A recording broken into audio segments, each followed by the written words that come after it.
Bem-vindos todos ao WW Especial. Pessoal, tem um assunto, aliás, para quem gosta de geopolítica, é um dos mais importantes, demografia. É impossível pensar relações internacionais, mas não é esse o aspecto que a gente quer abordar hoje nesse WW Especial quando se fala de demografia. Mas sim um fato que está chamando a atenção muito no mundo inteiro e ele agora parece que assumiu proporções inéditas que ninguém tinha sido capaz de prever. É a queda da taxa de natalidade no mundo inteiro. A própria explicação não temos. Temos um apanhado de possibilidades que juntas vão formar aí o comportamento das pessoas, o comportamento sexual e reprodutivo, principalmente das famílias, das mulheres. Mas, de fato, a gente tem visto uma queda da taxa, e eu vou falar taxa de fecundidade, que quando eu estou falando de taxa de fecundidade, eu já estou fazendo uma proporção de filhos por mulheres de uma população. E essa taxa é uma medida central para a gente acompanhar o que está acontecendo com a fecundidade de um país. E a fecundidade caiu enormemente, inclusive no Brasil, quando a gente achou que os estados brasileiros que já tinham acomodado uma fecundidade baixa, que são São Paulo, Rio Grande do Sul, que começaram uma transição demográfica e da fecundidade lá atrás, a gente achou que eles tivessem já estabilizado. Eles voltam, as taxas desses estados voltam a cair e a gente vê que ainda tem muito espaço para cair no Nordeste, no Norte, no próprio Centro-Oeste. Então, a gente espera que, mesmo no Brasil, essas taxas caiam ainda um pouco mais.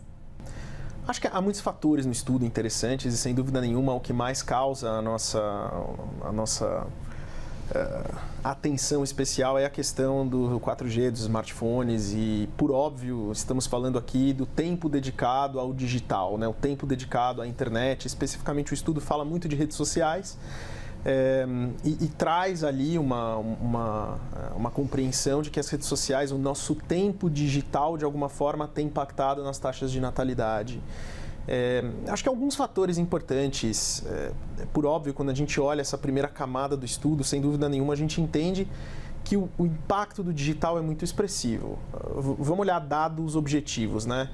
No Brasil, nós passamos, em média, 8 horas na internet, 3 horas e 37 minutos em redes sociais. Dessas 8? Destas 8, okay. 3 horas e 37 em redes sociais. Esse número só aumenta, isso é uma tendência global, inclusive o nosso tempo de redes sociais ele aumenta. Nós passamos 1/3 do nosso dia na internet, aliás, então de alguma forma o outro tempo dedicado a atividades para alguma coisa que nós fazíamos, sem dúvida nenhuma, não está sendo dedicado para essas atividades. O estudo fala, por exemplo, do nosso tempo social, o nosso tempo de relação social ter diminuído, invariavelmente por conta do nosso tempo de redes sociais ter aumentado, a nossa exposição ao digital, ela tem roubado tempos de atividades sociais, mas me parece que a parte interessante de debater em relação ao estudo são os fenômenos culturais relacionados a isso, são os fenômenos em relação ao próprio futuro. E esse é um dos pontos importantes, né? A nossa compreensão de futuro, ter um filho tem a ver com ter uma crença de que a gente vai ter um futuro melhor, e quando a gente olha outras pesquisas a gente percebe esse é um dos fenômenos também relevantes. E, sem dúvida nenhuma, também o impacto, os microimpactos que as redes sociais causam na nossa percepção de mundo e na nossa percepção do que é estabelecer uma relação social, do que é estabelecer uma relação de confiança. Acho que há muitos fatores interessantes para serem discutidos, que eu imagino que a gente vai fazer um pouco hoje, essa é a ideia, que trazem exatamente isso. Vamos continuar na provocação, então, porque não é à toa que isso daí chamou tanta atenção. André, eu vou citar um trechinho do estudo publicado, que serve para provocação a você, a Isabel, ao Renato e, sobretudo, a nossa audiência. Faltam casais. Essa é a primeira conclusão desse estudo. Quais são os números? Os números são da seguinte forma.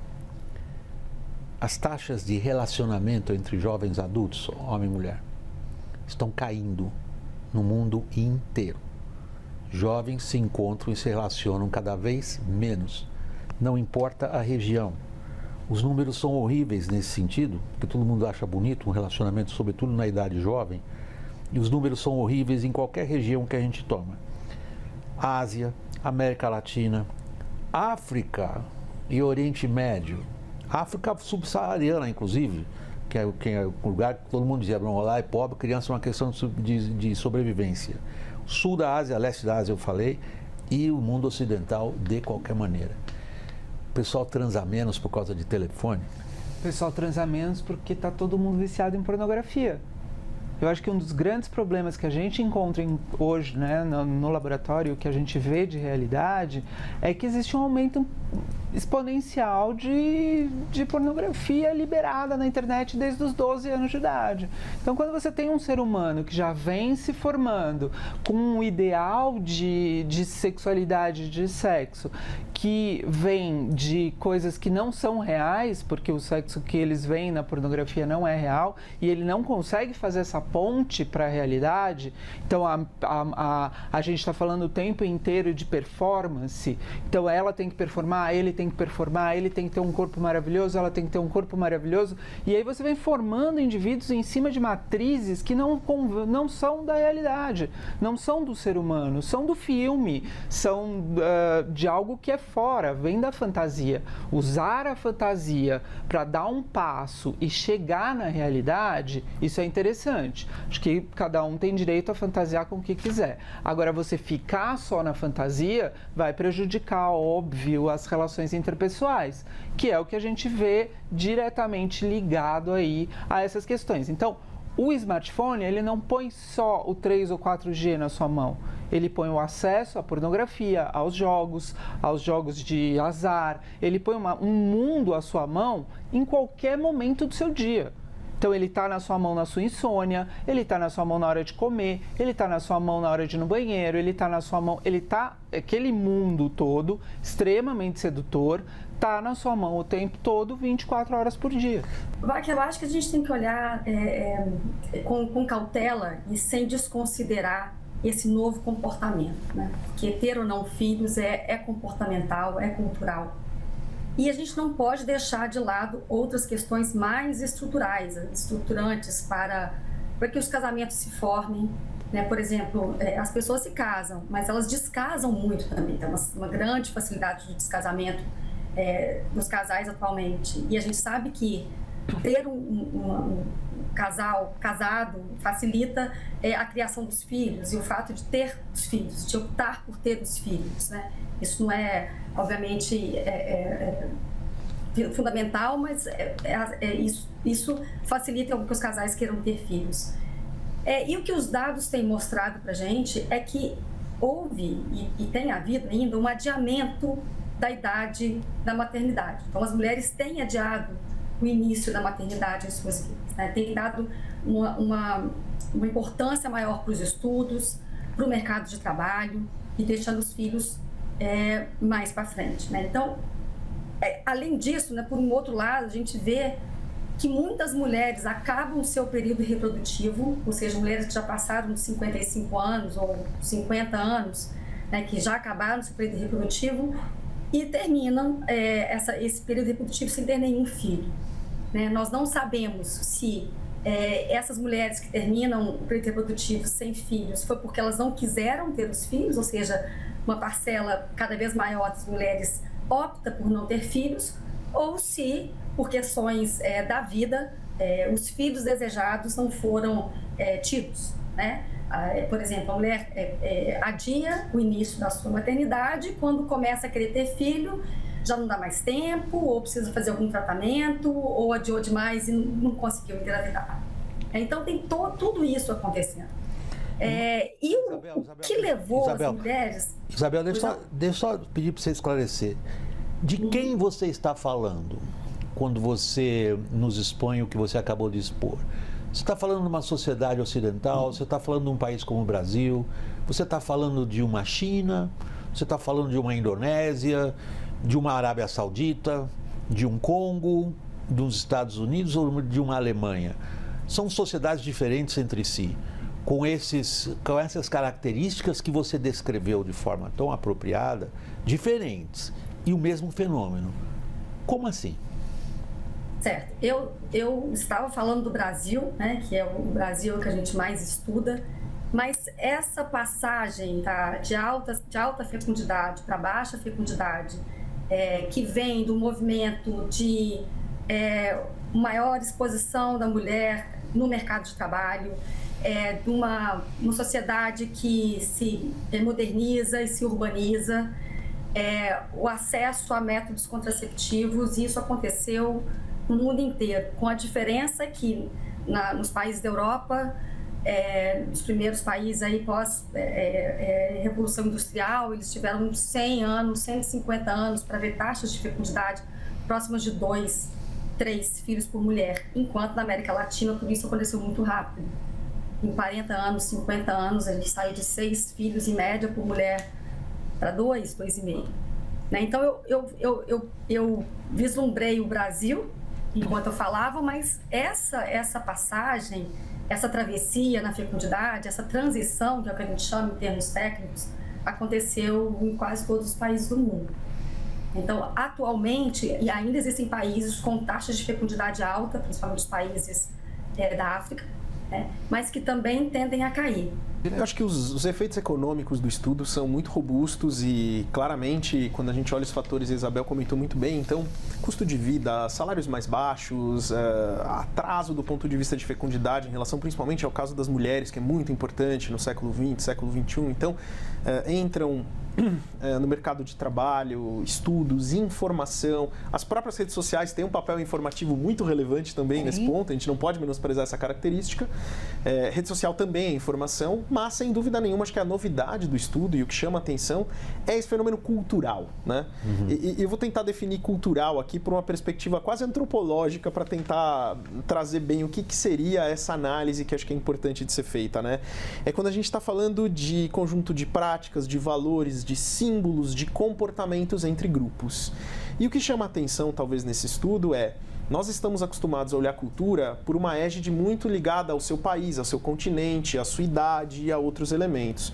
E o que a gente vê nesse estudo é uma universalização desta tendência.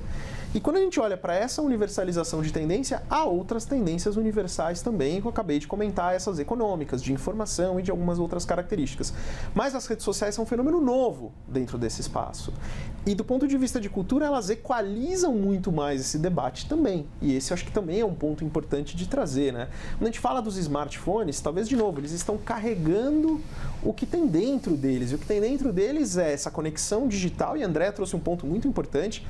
Eu que pesquiso a internet todos os dias, as taxas de consumo de pornografia crescem em todos os países do mundo, inclusive no Brasil, inclusive entre jovens, inclusive entre todos os recortes que a gente quiser. Idosos, crianças, adolescentes, mulheres, não há um recorte em que a gente não veja esse fenômeno, e é óbvio que esse impacto cultural também ajuda aí a explicar alguns fenômenos. Mas acho que um dos pontos mais interessantes para mim desse material, e é uma coisa que eu acho que a internet traz um debate importante, primeiro, a gente parar de tirar online e offline como coisas diferentes. Eu acho que esse é um dos pontos importantes desse estudo para mim. A gente entende online é o momento que eu estou conectado. Isso não é verdade, porque o impacto do online, ele obviamente tem um impacto gigantesco na minha vida offline. E eu acho que esse estudo traz um exemplo muito característico disso. Eu deixo de sair na rua, eu deixo de me relacionar com pessoas, eu mudo a minha percepção de mundo, que talvez é um dos pontos mais importantes. Eu mudo a minha cultura, eu mudo os meus valores, eu mudo os meus gestos simbólicos, e o efeito disso no nosso cérebro, na nossa forma de enxergar o mundo, na nossa forma de capturar o que a gente entende que é o futuro, o que é a conexão com as outras pessoas, o nível de relacionamento, a intimidade, é um ponto que o digital mudou totalmente a nossa forma de entender o mundo. Desde eu me conectar com uma celebridade e eu poder, a partir das redes sociais, entender o dia a dia dela, o contexto dela, como ela vive, como ela se relaciona, como ela lida com a família. Isso vai criando uma série de fatores que são muito importantes e que, de novo, formam um novo elemento cultural que parece que, a partir de agora, começa a ter um efeito global e aparentemente bastante perigoso.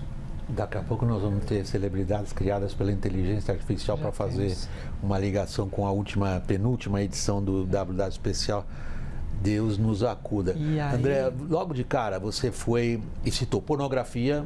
Agora, porque na clínica é uma das coisas que a gente mais Ok, mas a tua clínica é no Brasil, certo? Sim, mas eu acho que isso é um fenômeno global, como a maioria dos fenômenos como assim? baseados A gente está falando de sociedades muçulmanas, A gente está falando de sociedades com diferentes graus de apego a valores religiosos. Mas uma das grandes Eu não questões conheço nenhuma da igreja, internet... fora algumas nas franjas, que tenham a pornografia como um valor central dos seus fiéis. Não, mas tudo isso acontece na base abaixo do permitido. E aí, quanto mais você tem sociedades que são com este limite mais alto, mais são os problemas abaixo desse limite.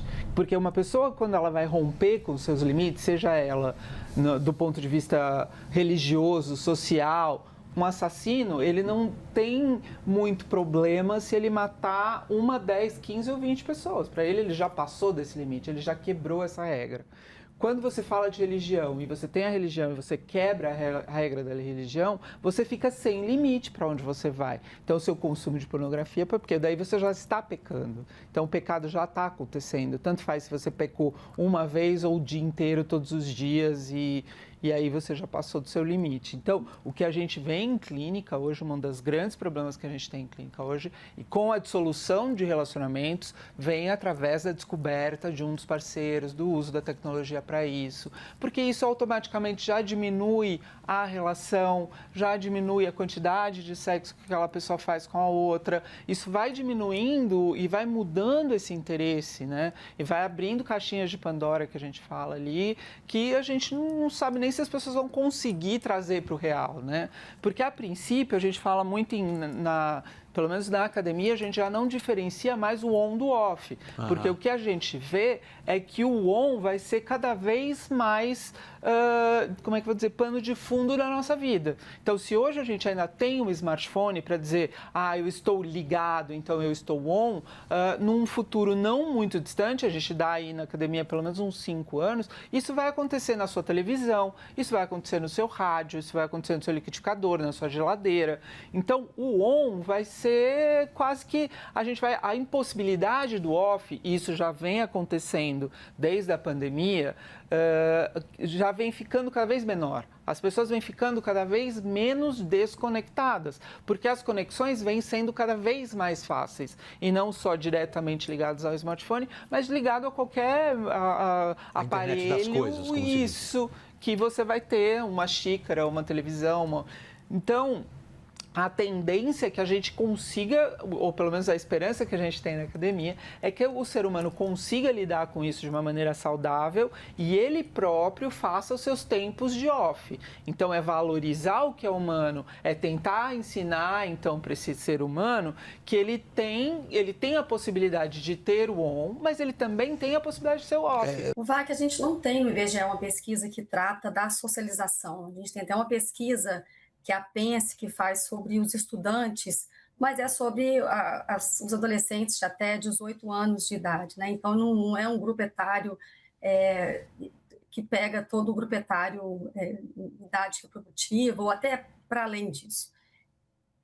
O que a gente tem são as estatísticas de casamento, de descasamento, né? Então, tem muitos divórcios que acontecem, como eu já citei. Por outro lado, você tem casamentos homossexuais que aumentam. Então, assim, a questão da socialização, e aí a socialização entendendo como o encontro pessoal, né, em pessoa, nós não temos esses dados, né, porque a gente pode falar de encontros também virtuais, né. Agora, se a gente consegue ter encontros virtuais com mais facilidade, certamente isso não facilita das pessoas terem filhos ou quererem ter filhos, né? Então, por isso que eu acho que é interessante acompanhar esse novo comportamento, novo entre aspas, mas que nenhum comportamento vai se desdobrar em taxas, em redução de taxas muito rapidamente, né? Então, já tem uns 20 anos com internet mais propagado, e 10 anos, últimos 10 anos, muito mais, né? Mas os dados sobre a socialização da população eu não tenho para te dar. Meu agradecimento especial é a você que nos acompanha, pessoal. Até a próxima.